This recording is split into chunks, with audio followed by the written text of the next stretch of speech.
სინდისის პატიმრებზე დადებული ბორკილები მათი სამკაულია ერისა და სიმართლის წინაშე. სულიწმინდამ მოციქულები სხვადასხვა ენებზე სიმართლის სათქმელად აამეტყველა. საქართველოში კი სიმართლეზე მეტყველებას კრძალავენ. უდანაშაულოთა უსამართლო დასჯით თავად არ დაისაჯოთ სამართლიანად. ეს არქიმანდრიტ შიოკო არაცხელიას ქადაგებიდან ამონარიდებია სასულიერო პირი. ახლა ჩვენი სტუდიის სტუმარია და მას მადლობას ვეთქვით მობრძანებისთვის. ძალიან დიდი მადლობა. მადლობა თქვენ მოწვევისათვის.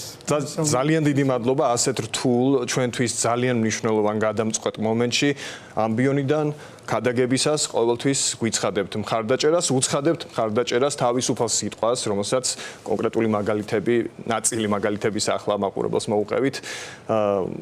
როგორ შეიძლება გააქროს ქართულმა ოცნებამ დღეს კრიტიკული აზრი. პირველ რიგში მადლობა თქვენ მხარდაჭერისთვის და არ ვიცი, ასეთი გარემო შეიქმნა რატომღაც, რომ აზრის გამოხატვა დღეს უკვე რაღაცნაირად გმირობად ითვლება. ჩვენს ხშირად გვეუბნებიან, რომ აი გმირები ვართ, რომ პროფესიულ მოვალეობას ვაასრულებთ, არა და ეს ხომ რაღაცა ნორმა უნდა იყოს ჩვეულებრივ ვითარებაში. თქვენს მიმართ აუცილებლად უნდა გკითხოთ მამაშიო, ამ სითამამეს რაიმე სახით წნეხი მოსდევს ხოლმე?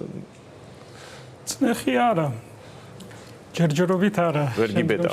შემდგომში ვნახოთ როგორ იქნება, მაგრამ ჯერჯერობით არა. უბრალოდ რა არის, იცით, ამ ყველაფერმა რაღაცა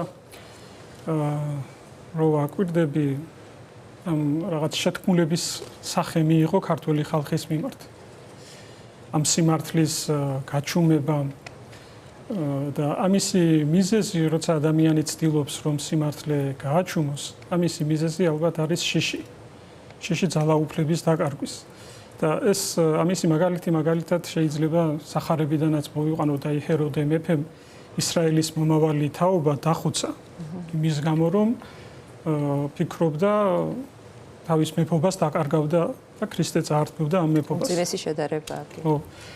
ასე ფიქრობდა და ამიტომ ამ შიშით დახოცა ყმები. დღეს ჯერჯერობით არავინს არ ხოცავენ, მაგრამ ის რომ ეს ხალხი ეს სინდისის პატიმრებით ციხეში გამოამწყვდიეს, ის რომ ესე აჯარიმებენ სიტყვის ამოღების გამო, ეს ყველაფერი მეტყველებს იმაზე, რომ ალბათ შეშინებულები არიან და შიში აქვს სწორედ ამ ძალაუფლების დაკარგვის და ერთი რამე არის, რომ აი სადაც ადამიანმა საერთოდ უნდა იცოდე შენი ადგილი და ზომა ხო ცხოვრებაში და როდესაც ჩაიცმევ ზომაზე დიდ კოსტუმს, აუცილებლად ვიღაცა ან დაგცინებს, ან გაგაკრიტიკებს და დღეს ზოგიერთებს ეს თანამდებობა ზომაზე დიდი კოსტუმებით აცვიათ და მერე უქვირთ. თუ რატო აკრიტიკებენ და თუ რატო აძლევენ შენიშვნას. და ეს კანონები ხო, რაც დღეს შემოაქვთ, აი მაგალითად სახარებაში ქრისტემ ჰეროდე მეფეს უწოდა მელა. და დღევანდელი გადმოსახედიდან და დღევანდელი კანონებით, ესე იგი ქრისტეც უნდა დააჯარიმონ. ხო, თქვენ ერთ-ერთ ქადაგებაში ამბობთ, რომ როცა ამდენი ადამიანი მოღალატეს და მონას გიწოდებს, ამან უნდა დაგაფიქროსო. რას ეტყოდით ამ ადამიანებს, ვინც სწორედ იმის გამო ასამართლებენ ახალგაზრდებს, ციხეში გაუშვეს გოგონების ნახეთ ალბათ, მხოლოდ იმიტომ, რომ გამოთქვეს აზრი, შეაფასეს მათი საქმიანობა როგორც ღალატი, როგორც მონობა რუსეთის. აი ამ ადამიანებს რას ეტყვით, ვინც სწირავს ახალგაზრდებს ციხისთვის ამ შეფასებების გამო? რას ვეტყოდი და პირველ რიგში საამაყოა მათი გამბედაობა. იმიტომ რომ მათ საკუთარ უსაფრთხოებაზე უფრო წინ სიმართლე დააყენეს. და დღეს როგორც ჩანს, ამისი გაკეთება ადვილი არ არის. დღეს მაგალითად ადვილია ისაუბრო მაგალითად კომუნისტური რეჟიმის დროს რართული ვითარება იყო და ამხილო, მაგრამ აი აწყო დროში არსებულ უსამართლობას რო დაუპირისპირდე და ის ამხილო ამას დღეს გამბედაობა ჭირდება. იმიტომ რომ ხედავთ თუ ამას რა შედეგები შეიძლება მოყვეს. და დღეს აი როცა უყურებ ხო აი მაგალითად ხანდახან სოციალურ ქსელში ხედავ ამ სასამართლო პროცესებს, ერთის მხრივ ვამაყობ, რომ ესეთი გამბედავი ქართველები არიან ამ სინდისის პატიმრების სახით. აი მეორე მხარეს რას ეტყოდით? მეორე მხრივ აი ეს ცრუმოწმეები რომლებიც აი როგორ შეიძლება შეაფასო აი დიქტანტით რო იძლევიან ჩვენებას და კარნახით და ეს პილატეს სულის მოსამართლეები, რომლებიც ცდილობენ, რომ რაღაც ავაზაკებად შერაცხონ ეს სინდისის პატიმრები და ისე გაასამართლონ და ისე აცვან ჯვარს. და ეს ყველაფერი, რა თქმა უნდა, დამამწუხრებელია. ჩვენ საერთოდ ქართველები ყოველთვის ვამაყობთ ჩვენი წინაპრებით და უნდა დაფიქრდნენ თუ რა მემკვიდრეობას უტოვებენ ისინი თავიანთ შთამომავლობას. არც ერთ მშობელს, უпростоრად არც ერთ შვილს არ სურს ის, რომ მას მემკვიდრეობა ერგოს საკუთარი მშობლისგან მოღალატის და რა ვიცი გამყიდველის და მონის სტატუსი. ამიტომ უნდა დაფიქრდნენ საკუთარ გადაწყვეტილებებს. ერთსაც გკითხავთ, ქართული ოცნება შემჩნეულია, რომ ხშირად უყვარს ხოლმე ამოფარება სარწმუნოებაზე, ეკლესიაზე. აი იმას, რასაც უყურებთ, სასამართლო პროცესები ახსენეთ, მზია ამაღლობელი უნდა ვთქვათ, აუცილებლად მისი საქმე, როგორ გაიმეტეს ხანგრძლივი პატიმრობისთვის ჟურნალისტი ქალი, ხომ? ეს ყველაფერი რაიმე კავშირში არის ქრისტიანულ მორალთან, ფილოსოფიასთან, რასაც ასე ხშირად თითქოს და ეყრდნობა ბრჭყალებში ქართული ოცნება, რომ იცავს. ხო, ქრისტიანობის საზომი საერთოდ არ არის არც ტაძრის მშენებლობა, არც შემოწირულობა და ასე შემდეგ. ქრისტიანობის საზომი პირველ რიგში არის ადამიანებთან ურთიერთობა და ადამიანებთან მოპყრობა, რამდენად სწორად და მართლად ვექცევით ჩვენ ადამიანებს. და ეს ყველაფერი არის მოჩვენებითი. აი წმინდა წერილიდან არის ესეთი ფაქტი გაღწერილი, რომ პეტრე მოციქულს ეცრუნენ, მოატყუეს ანანია და საფირა და რაღაც შემოწირულობის ნაწილი გადაუმალეს. და ისინი დაისაჯნენ იქვე სიკვდილით. და აქ საინტერესოა ერთი რამ, რომ ისინი არა მარტო იმის გამო დაისაჯნენ, რომ მოიტყუნენ, არამედ დაისაჯნენ იმის გამო, რომ მოჩვენებითი იყო მათი ეს აქციელი. ანუ მათ თავი მოაჩვენეს თითქოს კეთილსინდისიერ მორწმუნეებად. და როდესაც შენ ქრისტიანობას, ანუ რელიგიას იყენებ იმისათვის, რომ შემდეგ ამითი რაღაც ქულები დაიწერო და შენთვის მაგალითად მოწყალებას, ინვესტიციის სახე აქვს უფრო და აქედან გინდა მე რაღაცა სარგებელი მიიღო, მაშინ შენ არ ახარ მორწმუნე ადამიანი. მაშინ ყალბია შენი ქრისტიანობა. ხო, ერთი მხრივ ქმნიდა ქვეყანაში ვითარება, სადაც როგორც თავად აღნიშნეთ, თქვენ ქრისტესაც დააჯარიმებდნენ და მეორე მხრივ უბრალოდ მართლა ამ შემოწირულობით და ეკლესიების მშენებლობით ცდილობდე თავის დაძვრენას, ასე ვთქვათ, თავისთავად ფარისევლობა და ეს ბოლო პერიოდში ძალიან კაფიოდ გამოჩნდა. აუცილებლად უნდა გკითხოთ, მამო, თქვენი ხედვით, რატომ არის ერთ-ერთი მთავარი სამიზნე მედია აქ დღეს მოვისმინეთ ჩვენ ევროპარლამენტიდან ჩემთვის ძალიან საგულისხმო ფრაზა, რომ ქართული ოცნება არის როგორც ვამპირი, რომელსაც ეშინია სინათლის და სინათლეა მისი მთავარი მტერი და ამ შემთხვევაში ეს იყო მეტაფორა მედიასთან შედარებისთვის. იმიტომ რომ აწუხებთ. საერთოდ როცა ადამიანს რაღაცა ბრალი გაქვს, დანაშაული გაქვს, ყოველთვის გინდა რომ ეს არ გახსოვდეს, რაღაცნაირად დაივიწყო, სანამ ჯერ კიდე სინდისი ცოცხალი გაქვს. და დროთა განმავლობაში მე ამ სინდისსაც კლავ, მაგრამ რჩებიან ის ადამიანები, ვინც ამას შენ მუდმივად გახსენებენ. და გინდა ეს ადამიანებიც მოიშორო. იმის გამო რომ შვიდად და უთრკმენელად იცხოვრო. და სწორედ ამას ემსახურება აი ამ თავისუფალი ადამიანების სიტყვის ამოღება. რომ არ შეექმნათ დისკომფორტი და ისე განაგრძონ თავიანთი ეს მავნებლური საქმე. ასეთი რთული რეალობა რამდენად არის თქვენი ხედვით შესაძლებელი? რამდენად შეიძლება საზოგადოება იყოს ფხიზლად და დაიცვას კრიტიკული აზრი? ხშირად მათთვისაც მიუღებელი, მაგრამ საჭირო განსხვავებული პოზიცია. რა თქმა უნდა, ჩვენ საერთოდ აი ქართველებს 17 საუკუნეა, რაც მართლმადიდებლები ვართ. და ამ მართლმადიდებლობის დაცვა ეს არის იგივე სიმართლის და ჭეშმარიტების დაცვა ხო და ამისი დაცვა ჩვენ გვიხდებოდა სისხლის ფასადაც კი. იგივე ჩვენი ქვეყნის დამოუკიდებლობის და სახელმწიფოებრიობის შენარჩუნება ესეც სისხლის ფასად გვიხდებოდა. და ჩვენს გენეტიკაში დევს ეს სიმართლისთვის ბრძოლა და უსამართლობასთან არდანებება.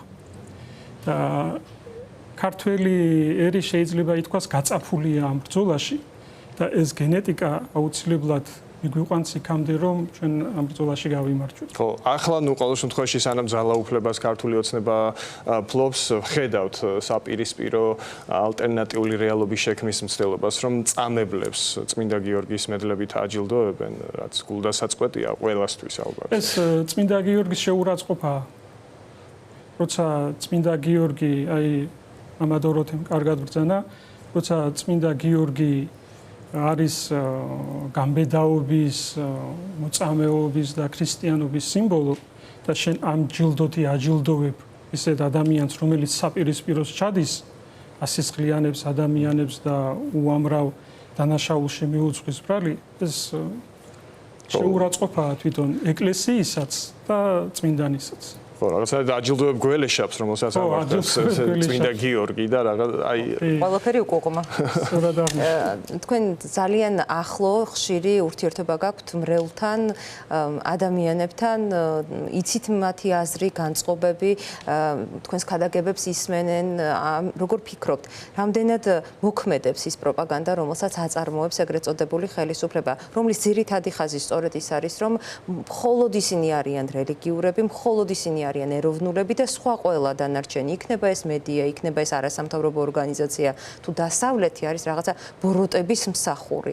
აი მუშაობს ეს ადამიანებზე. მით უმეტეს დავამატებ ხომ ეკლესიაშიც ამ ხელისუფლებას, ამ პროპაგანდის გამტარებელი სამწუხაროდ საკმაოდ მრავლად ყავს. კი, როგორ არის იცით, საერთოდ პატრიარქმა ბრძანა თავის წერილში, რომ საქართველო ყოველთვის იყო ევროპული კურსის ქვეყანა და ჩვენ უნდა ვიზრუნოთო იმისთვის, რომ ავაშენოთო ევროპული ტიპის ქვეყანა. და სამწუხაროდ ბევრი სასულიერო პირი არ გამოეხმაურა მის ამ წერილს. და ადრე ჩვენ სხვა სურათს ხედავდით, როცა უწმიდესი რაღაცას ბრძანებდა სასულიერო პირებიც აყვებოდნენ ხოლმე. ჩვენ ასევე ხედავთ იმას, რომ ამ ხელისუფლებას როგორც არ ესმის არც პატრიარქის შეგონება, არც ხალხის პროტესტის ხმა გაიგო. არც ცივილური სამყაროს მოწოდება და შეგონება ისმინა. და ეს ყველაფერი მეტყველებს იმაზე, რომ მათ გონება აქვთ წართმეული.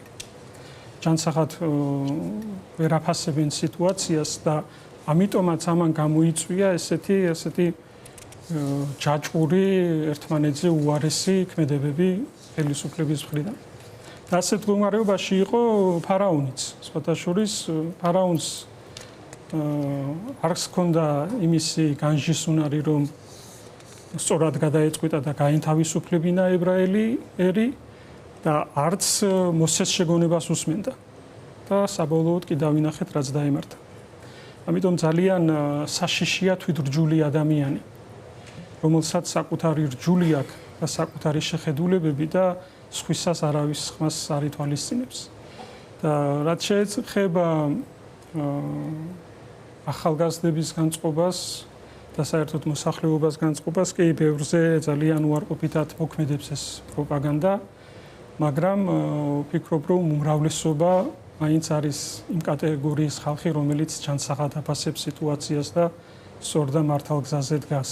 აი თქვენს მართალ სიტყვას ძალიან დიდი ძალა და წონა აქვს, ამიტომაც ვაფასებთ იმას, რასაც ვისმენთ ხოლმე თქვენგან. მამაშიო, ანუ ამ პროპაგანდის ნაწილშიც, აი თქვენთან თქვენი სასულიერო შვილები ყველაზე ხშირად რა კითხვებით მოგმართავენ? ანუ იმის დაზუსტება მინდა რა მუშაობს უფრო მეტად, რასთან დაკავშირებით სურთ დახმარება, რომ აი ხშირად გეკითხებიან, მამაო, რა არის ეს პროპაგანდა, არის თუ არა სიმართლე, დავუჯეროთ თუ არა, აი რა თემებია, რაც ყველაზე მოწყვლადია? ალბათ მაინც უფრო აი ეს რუსეთთან დაკავშირებით როგორი რაღაცა არის, იცით, აი ეს რუსეთმა კარგად გამოიყენა ეს ერთმორწმუნეობა. და აი ამ ერთმორწმუნეობის საფარველით ამ ერთმორწმუნეობას ამოფარებით ცდილობს, რომ ჩვენს მოსახლეობაზე რაღაცნაირად იმოქმედოს, რომ ის მართლმადიდებელია. და აი ეს მუშაობს ცოტა, ესე შეიძლება ითქვას, უარყოფითად. იმიტომ რომ დასავლეთის მხრიდან მაინც ესეთი წარმოდგენა აქვს ზოგიერთებს, თითქოს იქიდან ყველანაირი უბედურება მოდიოდეს. ეხლა კეთილი და ბოროტი მეტნაკლებად ყველგან არის. ჩვენ უბრალოდ ჩვენი გონიერება იმაშია, რომ ჩვენ ნებისმიერი სიტუაციიდან და ნებისმიერი ქვეყნიდან ავიღოთ უნდა ის, რაც დადებითია და რაც სასარგებლოა. სრულყოფილება მარტო ქრისტეშია და ღმერთში. და დანარჩენი ყველაფერი ადამიანმა, გონიერმა ადამიანმა უნდა გამოიყენოს სწორად და მართებულად. და საუბრის დროსაც როგორ არის იცით, არის ადამიანები, რომლებიც ექვემდებარებიან ამ გონებრივ კურნალობას, ზოგიერთი არის, აი როგორც სხეულში არის ავამტყოფობა, ხო, კიბო, რომელიც ხშირ შემთხვევაში ვერ იკურნება. შევამჩნიე, რომ ესე აზროვნებაშიც ყოფილა ესენი რა, არსებობს აზროვნების კიბოც.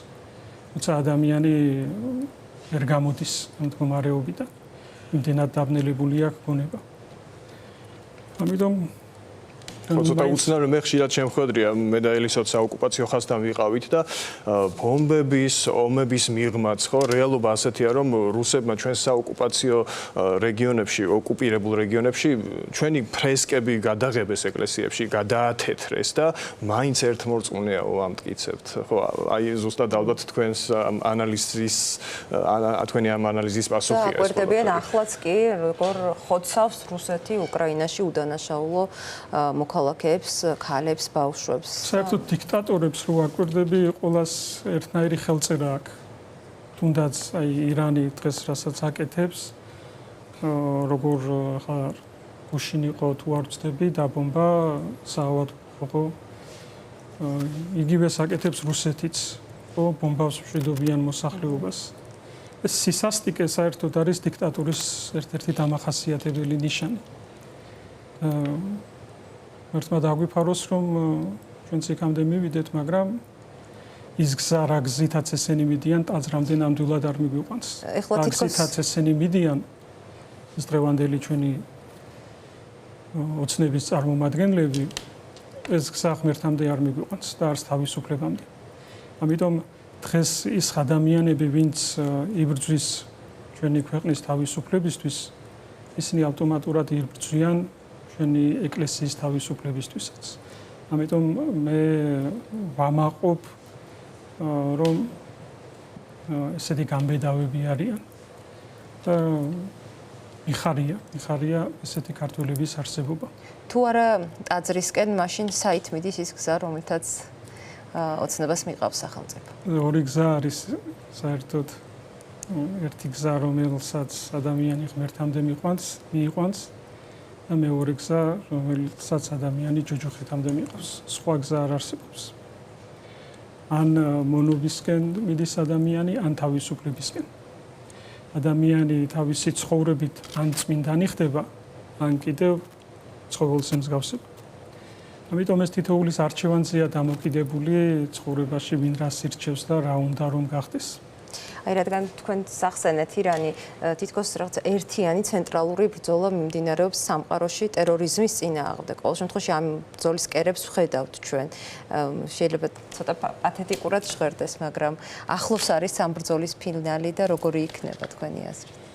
არ ვიცი, ხლა ეს ცოტა ჩემს კომპეტენციებს ცდება, მაგრამ მე იმედი მაქვს, რომ გაიმარჯვებს ყოველთვის მართალი მხარე და ირანის დამარცხება ჩვენთვის სასარგებლოა იმ გაგებით, რომ რამდენადაც რუსეთი ჩვენი მტერია და გვებრძვის, ეს რუსეთის შესუსტებას გამოიწვევს. და რაც ჩვენს მტერს დაასუსტებს, ის ჩვენთვის ყველაფერი სასარგებლო იქნება ჩვენი ქვეყნის განთავისუფლებისთვის. ჩვენ ყოველთვის ჩვენი ქვეყანა აი მაგალითად თუნდაც დავით აღმაშენებელმა გამოიყენა გონივრულად ის სიტუაცია, რაც მაშინ სამყაროში იყო. ეს თურქ-სელჩუკები შესუსტებული იყვნენ ჯვაროსნული ომებიდან გამომდინარე და დავით მეფემ გონივრულად გამოიყენა ეს სიტუაცია და ქვეყანა დააყენა სწორგზაზე და გაანთავისუფლა. იგივე მოხდა თუნდაც 1918 წელს რუსეთი ჩვენი დაუძინებელი ნომერ პირველ მტერს ვეძახი. შესუსტდა რევოლუცია მოხდა და ეს გამოიყენა ქართულმა საზოგადოებამ და მოვიპოვეთ დამოუკიდებლობა. იგივე მოხდა საბჭოთა კავშირის პერიოდშიც დაიშალა და ზვიად გამსახურდიას და მეوارად კოსტავას ძალისხმევით გონივრულად მოხდა ამ სიტუაციის გამოყენება და დღესაც ეს რუსეთის შესუსტება რაც თანმიმდევრულად ხდება ჩვენ რო გონიერი ხელისუფლება ყავდეს ამას გამოიყენებდა სწორად და ჩვენს ერს მოუტანდა წარმატებას და თავისუფლებას თუმცა სამწუხაროდ ხედავთ რომ სხვა გზა უფრო აირჩიეს ერთი ძალიან კონკრეტული საკითხი უნდა გკითხოთ, რომელიც უკავშირდება აი ამ წუთებში მიმდინარე პროცესებს. მარნეულისა და ჰუჯაბის ეპისკოპოსი ვიცით, რომ დღეს საპატრიარქოში იმყოფება, სინოდის წევრები არიან შეკრებილები, მსჯელობის საკითხი არის ის ძალიან სკანდალური რამ, რაც მოხდა ეპისკოპოსის თავს, როდესაც მას დაემუქრნენ სიცოცხლის ხელყოფით. ხომ არ გსმენიათ რამე დღევანდელი განხილვის შესახებ, ან ამ საქმეზე რა შეგიძლიათ გითხრათ? რაც აი ტელევიზიით გაშუქდა მაგის იქით მეც არ მაქვს ინფორმაცია უბრალოდ რას ვფიქრობ იცით სულ ცოტა ხნის წინ ხელისუფლება შემოვიდა ესეთი ინიციატივით რომ ეკლესია სახელმწიფო რელიგიად გამოეცხადებინა და დღეს კიდე ჩვენ გვესმის რომ თუ როგორ უპირებენ მთავარ მოწამვლას ხო როგორი ფარისეულობა და როგორი მოჩვენებითია ეგ ყველაფერი. ეს კიდევ ერთხელ მეტყველებს იმაზე, რომ ეს ხელისუფლება პირნათლად არ ურთიერთობს ეკლესიასთან. და ცდილობს მისი სახელის და ავტორიტეტის გამოყენებას და რითაც ერეკით ამითი ახდენს ეკლესიის სახელის შებრალვას. და ეს ჩვენ უნდა გამოვიცნოთ და უნდა დავინახოთ. რასაც ეს ხელისუფალი აკეთებს, ეს ეკლესიისთვის სასიკეთოდ არ ხდება. დარწმუნებული ვარ თქვენი საჯარო გამოსვლებით, მათ შორის ტელეეთერით ამბიონიდან ძალიან დიდ დისკომფორტს უქმნის ხელისუფლებას და თქვენ ერთ-ერთი სამიზნე იქნებით. მიუხედავად ამისა, თქვენ ხართ ძალიან თამამები, სხვა სასულიერო პირებთან ერთად იბრძვით სწორედ სიმართლისთვის. ერთ-ერთი პირველი იყავით, ვინც მე პირადად თავდასხმის შემდეგ საავადმყოფოში მომინახულა. მადლობა თქვენ და ზუსტად მაშინ მივხვდი აი ამ ფრაზის სიზუსტეს, რომ სიტყვას ძალა აქვს, მართლაც სოლიდარობას, თანადგომას სიტყვას ქონია უდიდესი ძალა და დარწმუნებული ვარ ამ ძალას გრძნობენ პოლიტპატიმრებიც, რომლებიც ჩვენ გისოსებიდან გვამხნევებენ, აი მათ ნახეთ ჩვენ პლაკატები ეჭირათ ხელში, ფურცელზე დაწერილი სლოგანები, მედიას მხარდაჭერას უცხადებდნენ, რაც ჩვენ გვაძლიერებს, აი აქ თავისუფლებაზე მყოფ ადამიანებს გვაძლიერებს და ეს ერთიანობის ჯაჭვი მგონია რომ თავარია გადარჩენისთვის. მინდა მივმართოთ მათ, მამაშიო, ვიცი რომ გვიყურებენ, ხშირად გწერენ, რომ მუდმივად არიან, ასე ვთქვათ, ჩართული ტელევიზორის წინ. გვიყურებენ და მოდით უთხრათ მათ, რომ მათთან ვართ. სიმართლე გითხრათ, შურს მათი. ვფიქრობ, რომ ყველაზე უფრო საპატიო მდგომარეობაში არიან დღეს ისინი. გაგებით, რომ როდესაც შენი ქვეყნის თავისუფლებისთვის გიწევს თავისუფლების დათმობა იმ გაგებით, რომ პორციელად საპყრობილეში არიან. ეს ყველაზე დიდი პატივია. საერთოდ ქრისტიანებში მოწამეობა და დევნა ყველაზე დიდ პატივად ითვლებოდა. და იგივე შეიძლება ითქვას ამ ადამიანებზე, რომლებმაც საკუთარი სიცოცხლის ფასადაც კი არ დათმეს და ართმობენ ქვეყნის კეთილდღეობას და სიმართლეს და რაც მისაბაძი გამბედაობა აქვთ. მე როცა აი კადრები ვნახე გურამის თუ როგორ მოექცნენ ხო ამ ყველაფერმა აი ძალიან შემაწუხა და არ შემეძლო ისე აი ნეიტრალურად ყოფილიყავი და დუმილით შემეხედა ამ ყველაფრისთვის და საუბარი სწორედ იქიდან გამომდინარე დავიწყე რომ როცა ეს პირველი კადრები გავრცელდა ამ ძალადობის რაც ხელისუფლებამ ჩაიდინა მაშინ დამაფიქრა რომ აი რომ მოვიდეს ჩემთან მაგალითად ერთ-ერთი მრევლი და მითხრას აი მამაო სადიყავი, როდესაც მე ესე მასისხლიანებდნენ, ესე მგევნიდნენ, ესე ძალადობდნენ ჩემზე, ერთი სიტყვა რატო არ თქვი ჩემს დასაცავად. აი მან დამაფიქრა. და ეს იყო ყველაზე უფრო მთავარი მიზეზი იმისა, რომ მე თქვა ის სიმართლე, რასაც დღეს ვამბობდა. ამიტომ ფიქრობ, რომ დღეს დუმილი დანაშაულია. დღეს ვინც დუმს ამ უსამართლობაზე, ის არ აღიარებს ქრისტეს. იმიტომ რომ თვითონ სახარებაში წერია, ვინც მე მაღიარებსო, კაცთა წინაშე იმას მეც ვაღიარებო, ქრისტე ამბობს და ქრისტეს აღიარება არის სწორედ სიმართლის აღიარება.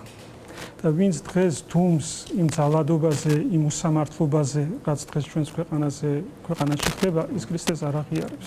ხო, ელიტის და მართველი ელიტის და რაღაცნაირად ძალაუფლების მხარეს დგომა ძალიან მარტივია. ჩაგრულების მხარეს არის რთული დგომა და სამწუხაროდ მართლმადიდებლობა, ქრისტიანობა, ეკლესია შინაარსით სწორედ ამას ემსახურება, მაგრამ რეალობა სამწუხაროდ არ არის სრულფასოვნად ასეთი. და უდიდესი პოზიტიური როლის შესრულება შეუძლია საპატრიარქოსაც იყო ხშირი მიმართვა მზია ამაღლობელის საქმეში მისი პატიმრობიდან გასათავისუფლებლად შეუძლიათ ძალიან ბევრი რამის გაკეთება სასულიერო პირებსაც, თუმცა ნუ ეს ჩვენი განსჯის საგანი ნამდვილად არ არის და ბოლოს ზედაპირზეა ყველაფერი. ჩვენი გადაცემის მეორე ნაწილს ვუთმობთ პოლიტიკურ თემებს, მათ შორის როგორ უნდა გაგრძელდეს პროცესი ახლა. მათ შორის არის ერთ-ერთი მთავარი კითხვა არჩევნებში მონაწილეობა, არ მონაწილეობა.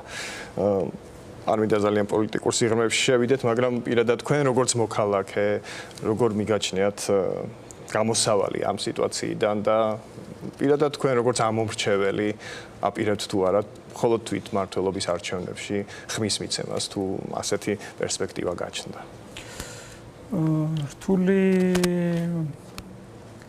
რთული კითხვა იმ გაგებით, რომ აი საპარლამენტო არჩევნებში მივიღე მონაწილეობა. იმიტომ რომ იმაჩნდა, რომ ეს აუცილებელი იყო. დღეს ეგ დარწმუნებულობა არ მაქვს. და თუ ვინმე დამარწმუნებს იმაში, რომ აუცილებელია მონაწილეობის მიღება, მივიღებ, მაგრამ უფრო სიმართლე გითხრათ, არ ვეთანხმები იქიდან გამომდინარე, რომ თუ ნდობა არ გაქვს, რომ ეს ყველაფერი არ გაყალბდება, თუ იგივე CSGO-ს წარმომადგენლები არიან, თუ იგივე საარჩევნო პირობებია, მაშინ რა აზრი აქვს ამ სიცრუეში მონაწილეობის მიღებას. ეს კითხვა მაწუხებს და თუ ამაში ვინმე გადამარწმუნებს, ნახოთ, ხო პოლიტიკოსებს აქვთ ჩვენი ტრიბუნა იმისთვის, რომ საზოგადოებას ამ თემაზე ესაუბრონ და სადონ დარწმუნებას. მაგრამ სიმართლე გითხრათ, უფრო ნეგატიურ კონტექსტში აღვიქვამ, ვიდრე დადებითში. ნახოთ ლელოს წარმომადგენელს ჩვენს გადაცემაში თუ ექნება საკმარისი არგუმენტები, რომ პირადად თქვენ სხვა სკეპტიკური განწყობის მქონე ამომრჩეველი გადაარწმუნოს. ძალიან დიდი მადლობა. შიო ყვარაცხელია იყო ჩვენთან ერთად. ძალიან დიდი პატივია ყოველთვის თქვენი მასპინძლობა. მადლობა კიდევ ერთხელ თანადგომისთვის, რომელსაც თქვენ უცხადებთ სინდისის პატიმრებს, მედიას, რომელიც უდიდესი წნეხის წინაშეა და საზოგადოებას, რომელიც განაგრძობს პროტესტს მიუხედავად უდიდესი წნეხისა. თუ რამე გაქვთ ბოლოს სათქმელი და დაგემშვიდობებით. სათქმელი ვიტყოდი ერთ რამეს, რომ აი ალექსანდრე ორბელიანმა ესეთი ანდერძი დატოვა საქართველოს რუსეთისგან რო განთავისუფლებაო საფლავში ჩამომძახეთ. და ერთხელ ეს ანდერძი შეუსრულა მისმა შვილიშვილმა 1918 წლის 26 მაისს და მეორედ ეს ანდერძი შეუსრულა როსტომ ჩხეიძემ 91 წლის 9 აპრილს. და დღეს საქართველოს და ის ახალგაზრდები, ვინც იბრძვიან, ამ ანდერძს აუცილებლად შეასრულებენ. და კვლავ ავლენ საფლავზე და კვლავ ჩასახებენ იმას, რომ საქართველოს თავისუფალია. ებრაელებში იყო ესეთი წესი, როდესაც ვენახი ნაყოფს გამოიღებდა საგუშაგოს გამდნენ და დარაჯს აყენებდნენ. და როცა ვენახი ნაყოფს არ გამოიღებდა, თუ ვერ გამოიღებდა, მაშინ ამ საგუშაგოში დარაჯს არ აყენებდნენ, ტოვებდნენ ის, იმიტომ რომ მოსაპარი არაფერი იყო. და ღმერთი იფარავს იმ ადამიანებს, ვისაც რაღაცა აქ ნაყოფი გამოღებული, ვისაც კეთილი ნაყოფი აქ გამოღებული, ვის სულშიც სიმართლეა.